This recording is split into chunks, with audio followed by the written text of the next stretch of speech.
It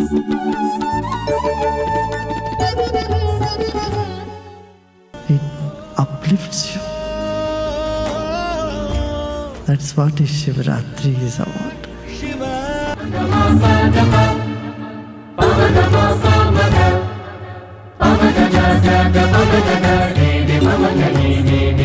అందరికీ కావాల్సినవి అందరికీ అవసరం అయ్యేవి కాంప్లికేటెడ్గా అస్సలు చేయదలుచుకోవట్లేదు.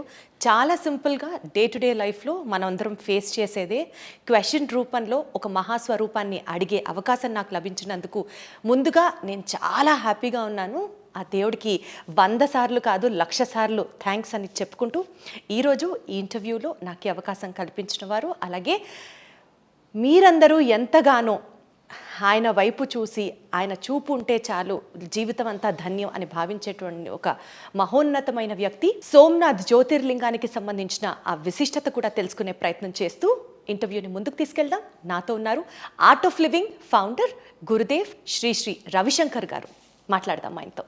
గురుజీ, చాలా సంతోషంగా ఉంది. ఇన్ఫ్యాక్ట్ పూర్వజన్మ సుకృతంలా భావిస్తున్నాను మిమ్మల్ని ఇలా కలవడం, మీ ముందర కూర్చొని మిమ్మల్ని ఇంటర్వ్యూ చేయడం. Thank you so much for giving me this opportunity. Thank you Guruji. జనరల్గా లైఫ్ స్టైల్ రిలేటెడ్ పాయింట్స్ కొన్ని మిమ్మల్ని అడుగుదాం అనుకుంటున్నాను, సో దట్ జనాల్లో నేను ఉన్నాను, నాకు కూడా అన్ని డౌట్స్కి ఆన్సర్స్ వస్తాయని అనుకుంటున్నాను. చాలా టార్గెట్స్ పెట్టుకుంటూ ఉంటాం లైఫ్లో, మనం ఇది అచీవ్ చేయాలి, ఈ గోల్ రీచ్ అవ్వాలి అని. ఈ ప్రాసెస్లో కొన్నిసార్లు వాటిని మనం అచీవ్ చేశాక కూడా ఏదో ఒక డిస్సాటిస్ఫాక్షన్, ఏదో ఒక చిన్న వెలితి. అసలు ట్రూ హ్యాపీనెస్ని మనం ఎక్కడ సంపాదించుకుంటాం, దాన్ని ఎలా టేస్ట్ చేస్తాం, ఎలా ఉంటుంది హ్యాపీనెస్ అంటే? చూడండి, అందరికీ తెలుసు హ్యాపీనెస్ అంటే ఏమని. మనమేమో ఇష్టపడతామో అది దొరికినప్పుడు మనకు హ్యాపీనెస్ వస్తుంది. ఇప్పుడు ఇది బాల హ్యాపీనెస్ అని నేను చెప్తాను. It's an infant happiness. పెద్దోళ్ళు అయిన తర్వాత ఎప్పుడు మేము అందరూ వేరే వాళ్ళకు ఇస్తామో, ఏమైనా ఇచ్చేప్పుడు మనకు హ్యాపీనెస్ వస్తుంది. అందరూ హ్యాపీనెస్లో మన హ్యాపీనెస్ కనుక్కునేది అది ఇంకా శ్రేష్టమైన హ్యాపీనెస్. మన ఆత్మములు మన లోపల వెళ్ళి మన ధ్యానములో కూర్చుంటే అప్పుడు ఒక సంతోషము దొరుకుతుంది కదా, అదే నిజమైన హ్యాపీనెస్ నేను చెప్తాను. నిజమైన సంతోషం, ఆనందం. ఇన్స్టాగ్రామ్ ఓపెన్ చేసినప్పటి నుంచి ఈ డిజిటల్ ఎరాలో ఫేస్బుక్లో ఎక్కడ చూస్తే అక్కడ కొటేషన్స్, లివ్ ద మూమెంట్ అంటూ ఉంటారు. లోపల బోలెడు స్ట్రెస్, ఇది అచీవ్ చేయాలి, అది టార్గెట్స్ రీచ్ అవ్వాలి అని. ఈ టెన్షన్స్ మధ్యలో how to live in the moment Guruji? ఎట్లా అంటే ఇప్పుడు చూడండి, మీ టార్గెట్ పెట్టుకోవాలి. మన టార్గెట్ పైన ఫీవరిష్ అవ్వకూడదు. ఇప్పుడు మేము హైదరాబాద్ని బెంగళూరు వెళ్తాము అనుకున్నాము, ఒక టార్గెట్. దాంట్లో ఏం చేస్తాము, కార్లో కూర్చోను, కార్లో బస్లో ట్రైన్లో కూర్చొని వెళ్తాము. All the way if you keep thinking I'm go to Bengaluru, you will not reach Bengaluru, ఇంకెక్కడో వెళ్ళేస్తారు. దానికి ఫీవరిష్నెస్ వద్దు. అంటే దీన్నే మనం సరెండర్ చేసి ఫెయిత్ పెట్టుకుంటే అన్నీ జరుగుతుంది అని ఫెయిత్ పెట్టుకోవాలి. ఎప్పుడు అన్సర్టనిటీ ఉంటుంది కదా, దొరకదే, ఏమవుతుందో ఏమి ఆలేదో అని ఒక సంశయం ఉండే అప్పుడు మన లోపల ఆ కాన్ఫిడెన్స్ లేకపోతే మన అచీవ్మెంట్లో కూడా అచీవ్ చేస్తే కూడా దాంట్లో మనకు లాభం ఉండదు. Correct. This is where most people are failing అని అర్థమవుతుంది. Guruji, one thing to be very honest, ఈ రోజుల్లో బ్రాండ్ పిచ్చి లేకుండా ఎవరున్నారు చెప్పండి? లగ్జరీ కార్స్, పెద్ద పెద్ద buildings, branded clothes, branded watches, అన్నీ బ్రాండ్. ఇది ఒక జనరేషన్ ముందు మేమందరూ అట్లా అనుకున్నాము. ఇప్పుడు జనరేషన్ జీ ఉన్నారు కదా, వాళ్ళకి అది బ్రాండ్ ఏమవుదు. వాళ్ళు ఇంకా చాలా ముందే వెళ్ళారు. వాళ్ళు ఏం చెప్తారంటే ఎన్వైరన్మెంటల్ మనం ఏం చేయాలి, ఇదన్నీ ఏమి అని వాళ్ళకి చాలా వివేకం ఉంది. ఇది చాలా ఆశ్చర్యమైన పని. అందరికీ అలాంటి ఆలోచన ఉంటే బాగుండు. ఒకవేళ మిలీనియన్ జనరేషన్ వాళ్ళకి ఈ బ్రాండ్ సొసైటల్ ప్రెషర్స్తో తట్టుమిట్టాడుతున్న వాళ్ళకి ఏం చెప్తారు గురూజీ మీరు? How to come out of it? అట్లా no need to come out of it, but don't be feverish about it. చూడండి, ఇప్పుడు ఒక 20-30 years బ్యాక్ బయట వెళ్ళాలంటే అది ఒక పెద్ద విషయం. ఇప్పుడు అది అట్లా లేదు కదా, ఇప్పుడు అందరూ వెళ్ళిస్తారు అక్కడ. Correct. So take it very easy. దేశం take it easy. Nice nice, thank you guruji. Guruji, one more point. Toxic రిలేషన్షిప్స్లో 2 రకాల ప్రజలు. ఒకళ్ళు టాక్సిక్ రిలేషన్షిప్ని ఫేస్ చేస్తూ ఆ రిలేషన్ని కంటిన్యూ చేస్తూ ఉన్న వాళ్ళకి let go of the pain ఎలా అన్నది one side of the story. Toxic రిలేషన్లో ఉంటూ బయటకు వచ్చేయాలి అని ఉంటుంది పాపం, కానీ మళ్ళీ సొసైటల్ ప్రెషర్, ఫినాన్షియల్ ప్రెషర్, పిల్లల వల్ల బయటకు వస్తే ఒక్కళ్ళమే ఉండగలమా అన్నది 2 different side of the story. So ఈ రెండింటిని మీరు ఏం చెప్తారు Guruji? How to stay and let go the pain and how to be single and still face the society. ఈ 2 సిచ్యుయేషన్లో కూడా ధ్యానం చేయాలి. ధ్యానం చేస్తే ఎప్పుడు ఏం చేసేది అని సరిగా మన యోచనలు వస్తుంది. అప్పుడు సో ఏ సిచ్యువేషన్లో ఉన్నా ధ్యానం విల్ హెల్ప్. ధ్యానం చాలా ఆవశ్యకం. ధ్యానం చేస్తే మేము రియాక్షన్ చేయడు, ఎవరు రియాక్షన్ చేయరు. యాక్ట్ యోచన చేసి వివేకపూర్వంగా యాక్ట్ చేస్తాము. దానికి ధ్యానము, ప్రాణాయామం, సుదర్శన క్రియ చేయాలి. సుదర్శన క్రియ చేస్తే అవన్నీ పెయిన్ అని బయట వచ్చేస్తాము. ఎట్లా గురూజీ సుదర్శన క్రియ చేస్తే మెంటల్ పీస్ ఎలా సాధ్యం? సుదర్శన క్రియ చేస్తే పెయిన్ ఎట్లా తట్టుకునే శక్తి వస్తుంది? అది అయింది, అట్లా అవుతా ఉంది. సో సుదర్శన క్రియ is the solution, one stop solution. Nice nice. ఒక పాయింట్ గురూజీ, ఇప్పుడు మనల్ని ఎవరన్నా హర్ట్ చేస్తారు, ఓకే, వాళ్ళు మనల్ని బాధ పెడుతున్నారని తెలిసి కూడా మనము స్టిల్ వాళ్ళని ఫర్గివ్ ఎలా చేస్తాం? స్టిల్ వాళ్ళని ఎలా లవ్ చేయాలి అని అంటారు. How do we love and how do we forgive them after we know they are hurting us? See, nobody can hurt you if you are not open to it. Oh. You have to be strong. If someone hurts you, it is out of their ignorance or out of their jealousy or other negative feelings. అందుకే stress అయిపోతుంది, ఎవరికి కూడా ఆ situation ఉంటుంది.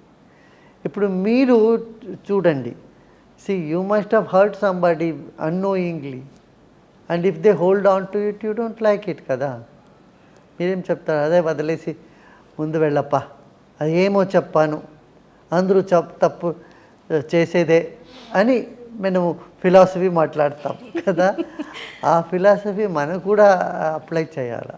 గురుజీ, ఇప్పుడు జెన్ జీకి సంబంధించి ఇందాక మీరు ఒక ప్రస్తావన తీసుకొచ్చారు, వాళ్ళు చాలా ఎన్విరాన్మెంట్ అవేర్నెస్గా ఉన్నారు అనేసి.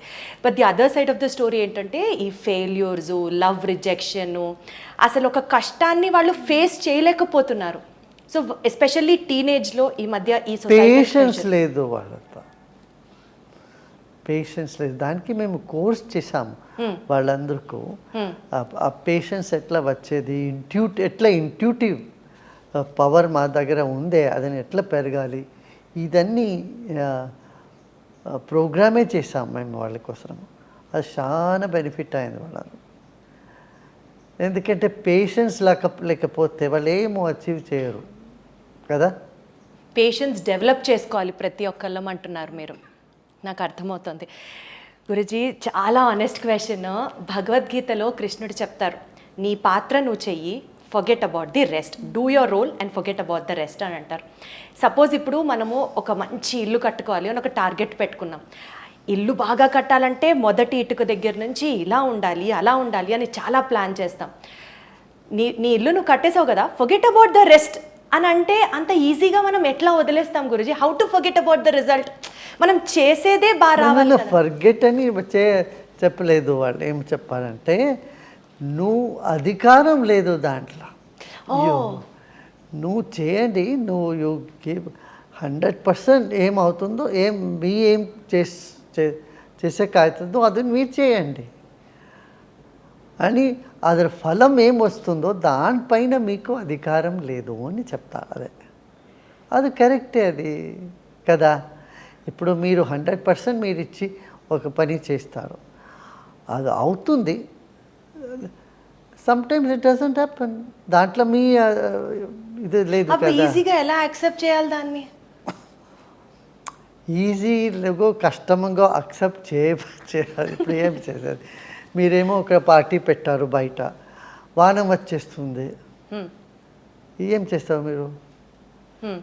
మీ చేతిలో లేదు కదా అది. అదే అదే వాళ్ళు చెప్పండి. గురుజీ, యాక్చువల్గా నాకు శివుడు అంటే చాలా చాలా ఇష్టం, చాలా ఇష్టం శివుడు అంటే. సో నాకు నిన్న మన సోమనాథ్ గురులింగానికి, శివలింగానికి సంబంధించి ఒక స్టోరీ చేశాను ఐ డ్రీమ్కి వెళ్ళినప్పుడు. సో జ్యోతిర్లింగాలలో ఒక లింగాన్ని నేను దగ్గర నుంచే చూస్తున్నాను, నాకు ఈ అవకాశం వచ్చింది అన్నది వచ్చినప్పుడు నాకు ఎలా అనిపించిందంటే, ప్రతిసారి శివయ్యకి I love you Shivayya, I love you Shivayya అని చెప్పుకుంటా. శివుడి దగ్గర నుంచి కూడా I love you too, so you come to me and you have my darshan అని అనిపించింది. సో నిన్న జరిగినటువంటి అంటే సోమనాథ్ శివలింగానికి సంబంధించి ఆ స్టోరీని మీరు చెప్తే ఎక్స్పీరియన్స్ వినాలనుకుంటున్నాను, మీ ద్వారా చెప్పండి. చూడండి, శివుడు అన్ని జగాలో ఉన్నాడు, వాడు జ్యోతి స్వరూపంగా ఉన్నాడు. ఎనర్జీ అంటే శివుడు అంటే ఎనర్జీ. ఇప్పుడు అది ఒక్కొక్క స్థానంలో అది ఒక ప్రతిబింబమై మనకు కనిపిస్తుంది. సంవత్సరం తర్వాత ఆ లింగం మనం అందరికీ దర్శనం చేసేదానికి దొరికింది. అది ఒక పెద్ద విషయం కదా. ఇప్పుడు 500 years తర్వాత రామ మందిరం అయింది. అట్లే ఇది ఒక సహస్ర సంవత్సరం తర్వాత మనకు దొరికింది. అది ఒక పెద్ద విషయం అనుకున్నాను. Thank you Guruji. ఒక చిన్న ర్యాపిడ్ ఫైర్ మీ పర్మిషన్తో అడగచ్చా?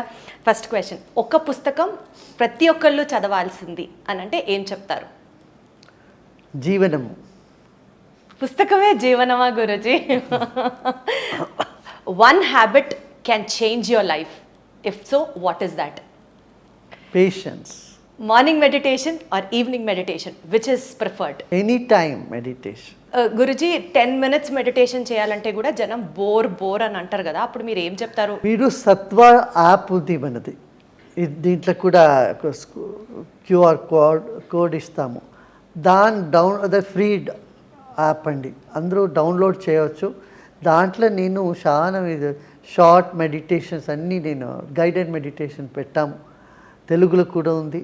అది మీరు యాప్ పెట్టుకుంటే సరాసంగా ఈజీగా సులభంగా అవుతుంది మెడిటేషన్. సో 10 minutes మెడిటేషన్ చేయాలని వాళ్ళకి కూడా ఈజీ మెడిటేషన్ ఉంది, గుర్తుంచుకోండి.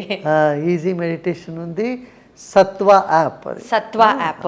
ఓకే గురుజీ, స్పిరిచువల్గా ఉండడం అని అంటే ఒక సెట్ ఆఫ్ ప్రిన్సిపల్స్ ఉంటాయి. అలా ఉండడంతో పాటు నెట్ఫ్లిక్స్ సిరీస్ని ఎంజాయ్ చేస్తూ మోడర్న్ మనిషిలా కూడా ఉండొచ్చు అన్నది కొంతమంది అంటారు. Spirituality is like you have to get detached from your daily life అన్నది కొంతమంది అంటారు. What is guruji's take on this? No, spirituality encompasses everything. Oh. It is giving joy to everybody and being in joy. Being enjoyed also is spirituality. Thank you so much Guruji for giving me this opportunity. Thank you so much. ఈ conversation తర్వాత నాకు అర్థమైంది ఏంటంటే చాలా simple. Stress ఉందా, సుదర్శన క్రియ చేయండి. Concentration కుదరట్లేదా, meditation చేయండి. పొద్దున సాయంత్రమా, ఎప్పుడైనా పర్వాలేదు. ఇలా లైఫ్కి చాలా సింపుల్ స్టెప్సే ఉంటాయి. అనవసరంగా ఎక్కువ ఆలోచించేసి మనమే ఓవర్ కాంప్లికేట్ చేసుకుంటూ ఉంటాం. జలాన్ని శంఖంలో పోస్తేనే తీర్థం అవుతుంది అన్నట్టు సాక్షాత్తు ఇప్పుడు నేను చెప్పిన ఈ మాటలన్నీ గురూజీ నోట్లోంచి విన్న తర్వాత ఇంకా జీవితాన్ని అంత సీరియస్గా తీసుకొని కూరుకుపోయే కష్టాల్లో బాధలు పడుతూ అనుభవించడం అవసరమా? Join the art of living and have a beautiful journey ahead. Thank you so much.